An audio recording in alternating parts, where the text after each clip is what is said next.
again Year 6, and welcome to our lesson today on inheritance, variation and characteristics. Okay, so we're still working towards answering the question, what role did scientists of the past play in our understanding of the world today? And we've learned about scientists who have helped devise our classification scheme. We've learnt about lots of microbiologists who have helped the world of medicine today. And we're actually going to go on and learn about some more scientists that have taught us or taught people in the world today more about evolution and natural selection. And before we come on to that, I thought we really need to understand about what inheritance is before we can carry on. So that's what we're going to do today. Okay, so I'd like to think about the following. So what do you think the word characteristic means? Have a look at someone at home. Can you identify some of their characteristics? Are they the same as yours or different? Okay, have a little think about those and pause the video. Okay, so characteristics. A characteristic is a feature of an organism. It can be something we can see, like hair colour for example, or it can be something we can't see, like someone's blood group. All humans have different combinations of characteristics, meaning we all look different. This difference in our characteristics is called variation. Okay, that's a scientific word for it, variation. Now, I thought I'd just have a little bit of fun today, and I'm hoping that you kind of know who some of the Mr. Men are and the Little Miss are. If you don't, maybe you could quickly Google them, because I thought it was just an easy way to show you about inherited characteristics. So apologies if you're not familiar with or not as familiar as I am with the Mr. Men. I'm not quite sure why I'm so familiar with them.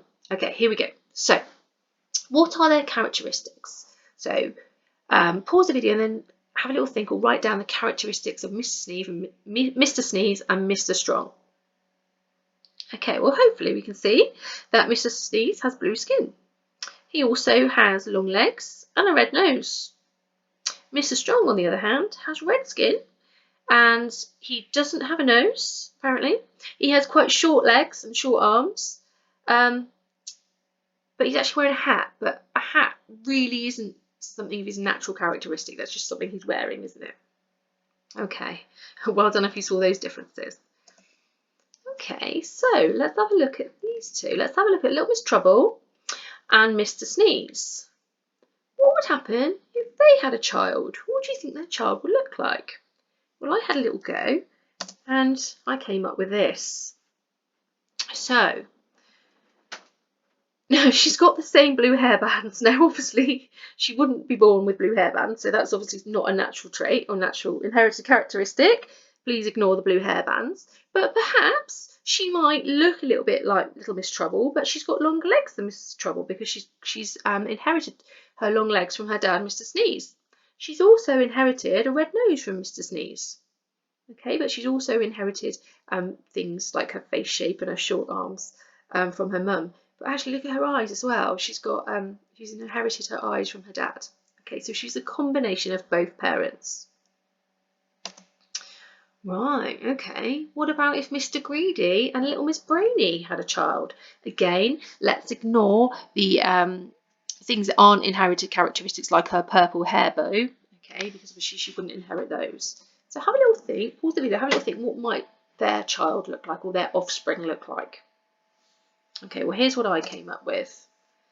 Okay, so she's definitely inherited her greediness or her body shape from her father, and she's also inherited her dad's smile, but she's inherited her mum's eyes, or eye in this case, but she hasn't inherited her mum's eyebrow, but she has inherited her mum's hair, so she's got traits from both parents. Okay, now let's look at the other way around. So, who might be this little lady's parents? Again, remember, she wouldn't have inherited the blue hairband. Okay, so, what did you think? Well, I reckon that potentially Mr. Nosy could have been her father, and Little Miss Busy was her mum. She obviously didn't inherit the glasses themselves, but she might have inherited the need to wear glasses. So being short-sighted or long-sighted would have been an inherited characteristic. But in this case, she hasn't, because she's inherited her dad's eyes. She's inherited her dad's nose and body shape, but she's inherited her mum's hair. Obviously, she wouldn't inherit the shoes either, would she? Okay, right. Okay, what about this little lady? Well, hopefully you might know who the father is because we've seen him already. But who might her mother be? Again, she wouldn't have inherited the red hairbands or red hair bows. Maybe they're a family heirloom or something. Okay, so, right, I reckon her mum was Little Miss Sunshine and her dad was Mr. Strong, but she didn't inherit his hair, obviously. She's got her mum's nose.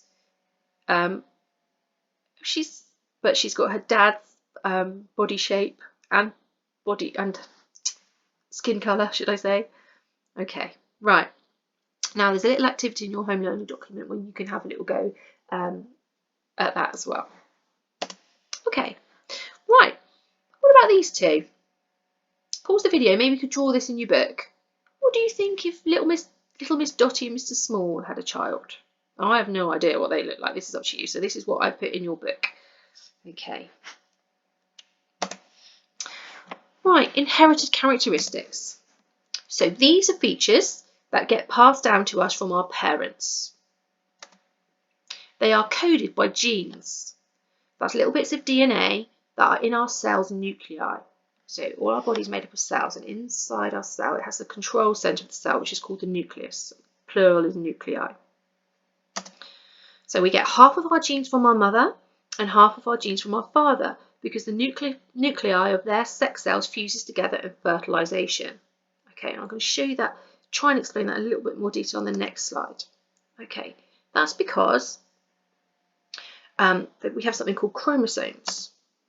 Okay, here's a picture of an X chromosome and a Y chromosome under an electron microscope. Now females, women, have 2 X chromosomes inside their cells that are used to make offspring. And males have an X chromosome and a Y chromosome. And that's how we get differences in the sex of the child, so whether they're male or female. So here is an example, a computer generation of a female chromosomes, 2 X chromosomes. And then here we have the male ones. I think this is actually a picture under an electron microscope of an X chromosome and a Y chromosome, where we can see potentially why they've got their name, where the X one looking X shaped and the Y one looking Y shaped. Now this diagram shows you what happens and shows us why there's always a 50% chance when a couple have a baby that it's going to be either a boy or a girl. That's because when an egg is fertilised by a sperm, an egg always has an X chromosome in it, but the sperm have either an X chromosome or a Y chromosome. So when an egg meets an X-coded sperm cell, then a girl would be made, because there would be 2 X chromosomes in the resultant fertilised egg that then grows into a fetus and eventually a baby. But if an X chromosome meets a Y-coded sperm, then you have X and a Y fertilised ovum, which would then grow into a male fetus and eventually a male baby. Okay, so that's how that works. Okay, I'm going to show you a video again after this, which might explain that in more detail. Okay, so are all of our characteristics inherited? Right, well, there are such things as environmental characteristics, so we don't inherit everything, and this is actually sometimes quite hard to distinguish between the two. So some of our features are determined by how we live our lives and the choices we make. This links actually back to our healthy living topic that we did back in September. So for example, if an adult chooses to sunbathe too much throughout their life with no sun protection, they will possibly have more sun damage to their skin than someone who had kept out of the sun or used a high sunscreen. So their like kind of sun damaged face, or would be an environmental characteristic rather than an inherited one, because they might have a twin sister, for example, or a twin sibling who had kept out of the sun all their life, and at the same age in their life they wouldn't have the same sun damage.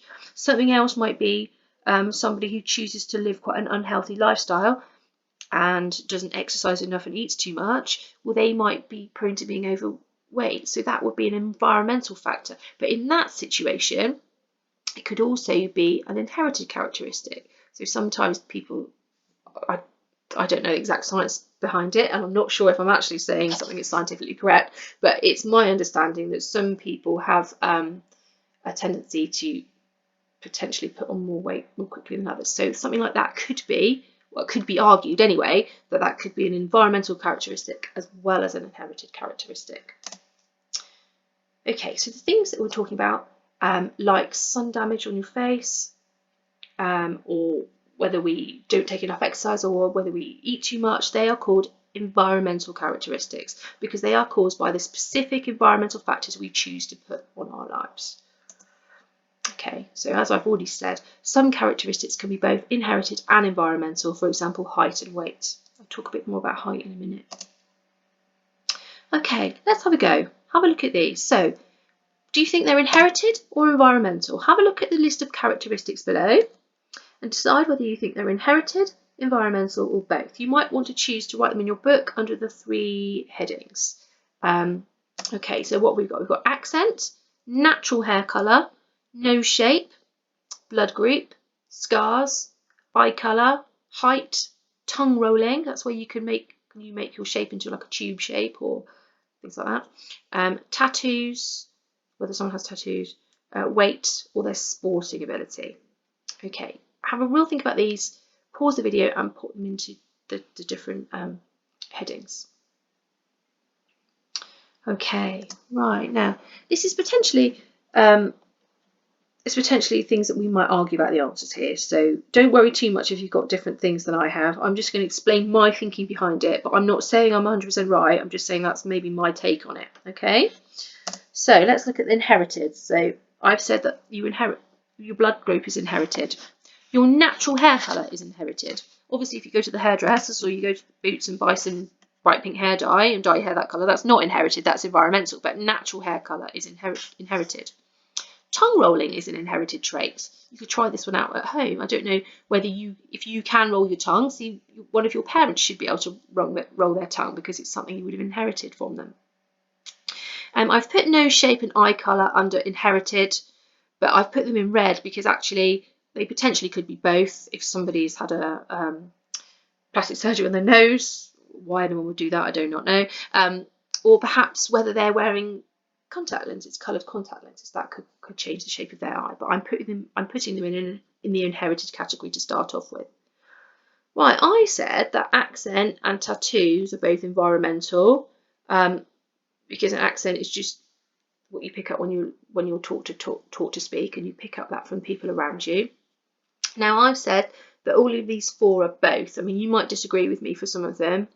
I've said height, because if somebody's malnourished, they're not going to reach their genetic potential heights, potentially. And actually, my daughter had a problem when she was in my tummy when I was pregnant, and she didn't get enough blood, so she actually was growth restricted. So the doctor said to me that she would never reach her genetic potential for height because she was growth restricted for height when she was before she was born.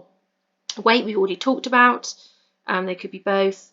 Now, sporting ability. I think obviously sporting ability can be inherited, but then if your environmental factors do nurture that ability, then potentially you won't get on as well. But people might argue that that's just inherited, and that's fine. If you've put that in that box, that's absolutely fine. Another one I've said is both, is perhaps scars, because although scars are caused by environmental factors, some people have something in their skin, ketosis, no, I can't remember what it's called, something in their skin where they scar more easily. So therefore, that would be an inherited factor as well as environmental. Okay, so don't worry if you disagree with me. It doesn't matter whether they're right or wrong. As long as you've got an argument against what I'm saying, then I'm happy with that. Okay, next one. So the odd one out. Okay, so hair colour, weight, and blood group. Which one do you think is the odd one out? Okay, again, you might argue with me. I think here maybe blood group's the odd one out because you can change your hair colour and you can change your weight. You have control over that. Okay, and then the last one we'll look at is which is the odd one out here. So we've got scars, accent, and sporting ability. What do you think? Well, I personally think accent is the odd one out because I think potentially scars and sporting ability can be both inherited and environmental. But again, I'm quite happy to read any arguments you have disagreeing with me there. All right. Okay. Thanks very much, Year 6. Good luck with that work, and I'll speak to you tomorrow.